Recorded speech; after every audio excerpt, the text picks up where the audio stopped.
So guys, mayong adlaw kanyang tanan. So mga higala karon din mga higala dagan kay tagresibo sa milsig mga higala kay tungod kay diri sila nagbayad sa tuwa mga higala. So ayan yung mga higala.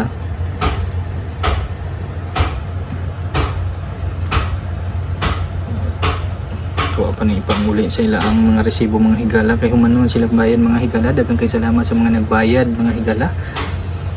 So better luck next time na sad mga higala. See you next month. So muna siya guys, dagan kay siya.